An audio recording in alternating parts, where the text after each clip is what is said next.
All right, guys, thanks for covering the Miami Hurricanes and coming out today. Obviously, no introduction needed here for this opponent and for this game. It's something that our guys are excited about, and we just finished our Tuesday practice as we get ready for Tallahassee. So any questions, I'll open it up.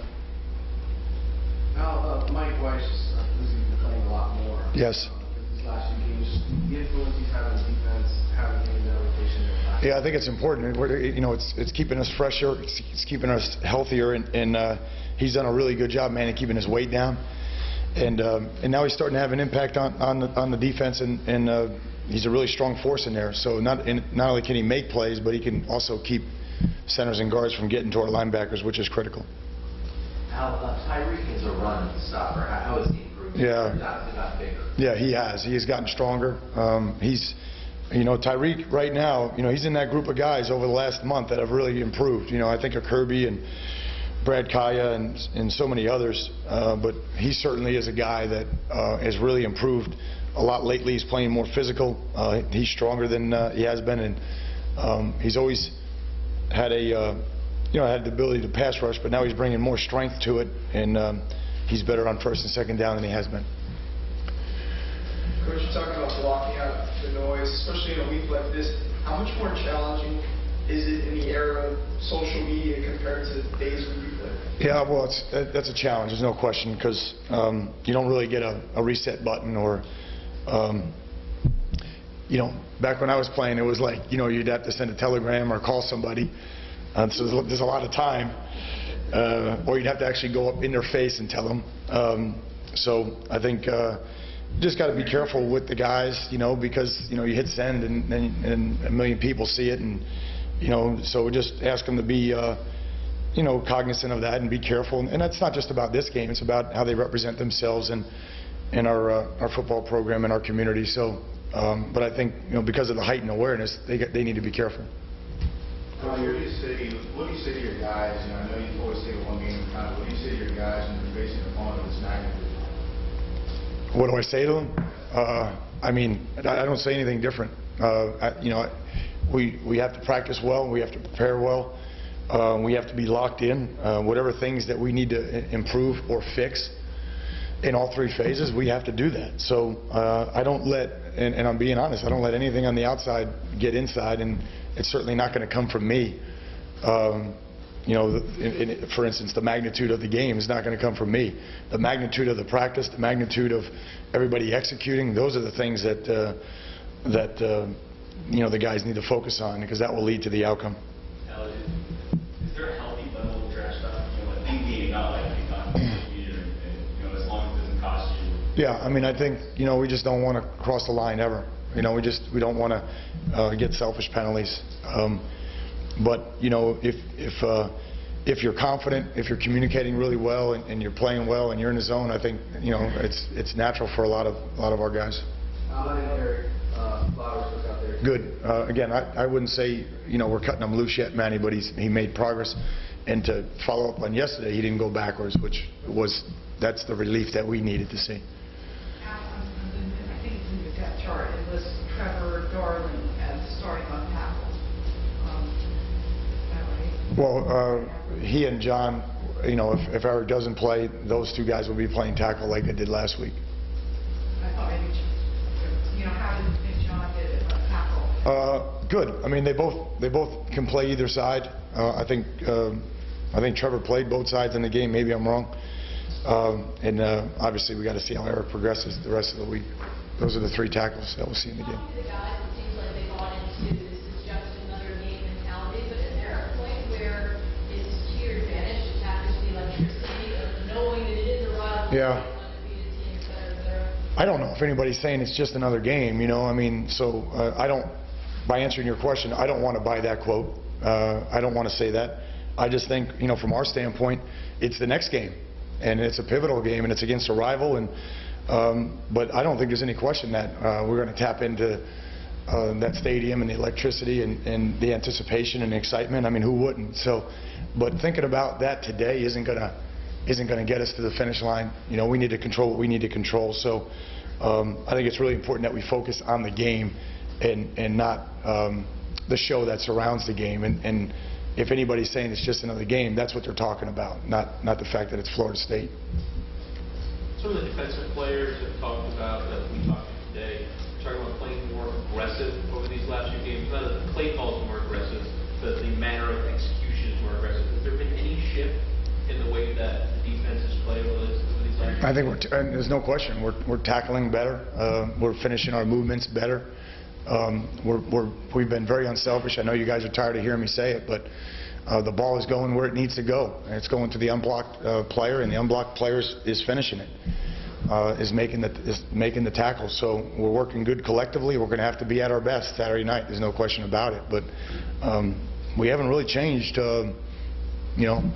I think just competition, but we really haven't changed personnel, and we certainly haven't changed play calling.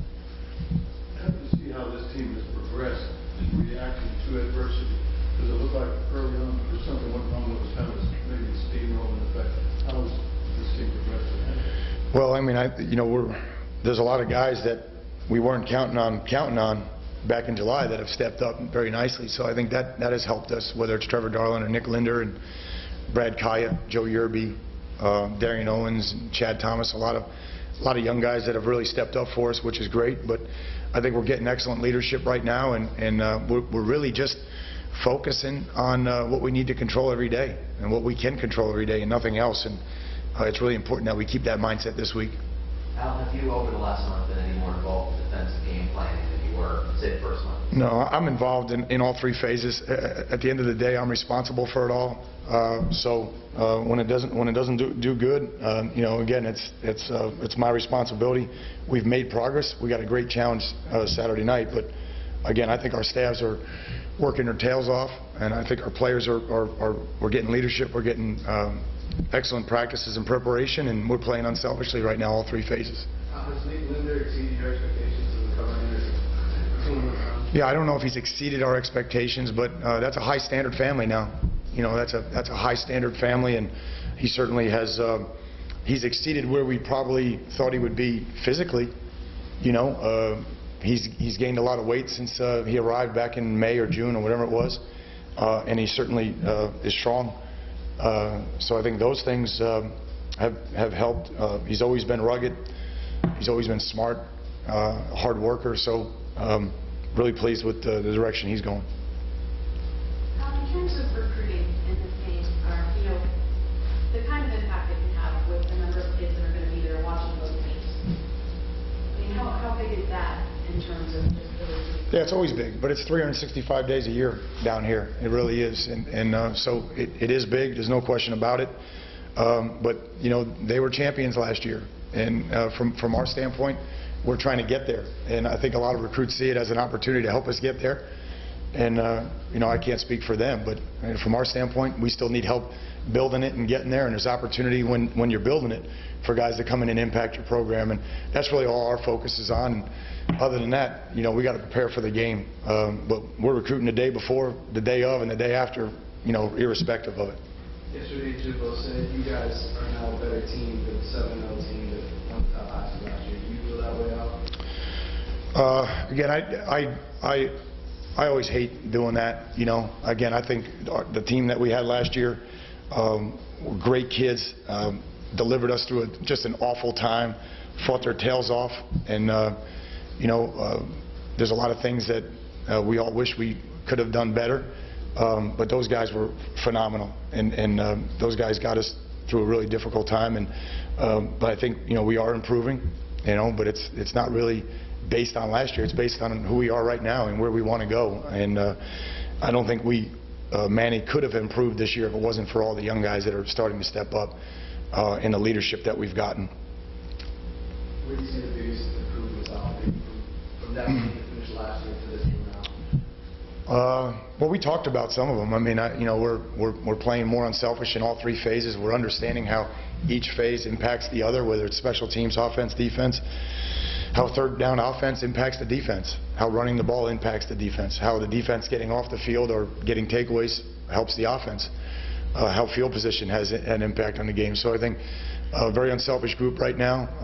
We talked, I don't want to rehash the defensive things that I already mentioned that we're doing better. Certainly on offense, we're running the ball better, and We've had some guys absolutely step up on the O-line that were not part of the picture last year, last spring, or even as we entered fall camp. So, and I think, we have a running back right now that is working and playing as well as anybody. Couple more questions. Switch gears completely. This year, you and the team have been really good to a little boy. Yeah. Suffers from a rare blood disorder. On the other side of the field, you go Fisher's son. You have to contact. Sure. I'm sure on a day like today or Saturday, why would it disappear? Your heart goes out the football. There's no question about it, and we've had that discussion with Coach before. There's no question about it. They're doing a great thing up there to raise awareness and money for that, and we wish he and his son, all the best with that. As it relates to Carter, he's made an impact on our team. I don't think there's any question, and it's not like one of those deals where you have to put a sign up and say, hey guys, reach out to Carter. The guys are doing it independently. They're not doing under our direction. If anything, they're following the lead of guys on our team like Duke Johnson and Dallas Crawford and Denzel and those guys that are genuinely interested in how the young man's doing and reaching out to him on his birthday, for instance, and all of those things. So he's in our thoughts and prayers every day. How the improvement defensively from several freshmen over the last 3 weeks. We've seen it with Thomas and Owens and Yeah. like you mentioned earlier. Which of those guys, about half dozen of them, have made the biggest rise, do you think? Yeah, I think certainly, Chad's got to keep coming. It's really important. He should bring energy right now. He started on the nickel last week, as did Darian Owens. And, Darian Owens is a very talented young man who's making progress. He's got to keep coming on. All of the nose guards are new. So whether the junior college guys or they're freshmen in Cortell, they've all continued to improve and compete for playing time there. And then what goes unnoticed sometimes is, we have a bunch of true sophomores that are really making a lot of plays. Artie Burns, Corn Elder, Grace, those guys, have really, they've really, over the last 4 or 5 weeks, just have really improved and continue to improve. So it's going to be important we keep pushing them along. Yeah, you built a ton of depth in the defensive backfield, particularly at corner. How big of a factor was that becoming a game like this, where you've got to defend that offense? Yeah, it's big. Gary, it's an interesting dichotomy there. I mean, we have a lot of experienced corners. I think we bring 5 to the game that are experienced, but we only have 6 in the program. So it's the number is low, overall, but the experience is high. So it's going to be really important, given the challenge that we have and who they have at wideout and Green and Wilson and Rudolph and all those guys. So it's going to be a great challenge for us. But yeah, we have to use that experience and all the guys that were in this game a year ago and all the guys that are learning from going to Lincoln or Lane Stadium. Yeah, I mean, that's just one position that we need to draw from that. Last question. In the middle, what's the challenge of defending Leary? Well, he's so savvy. Really got a lot of respect for Nick and the way they use him. He moves around a lot.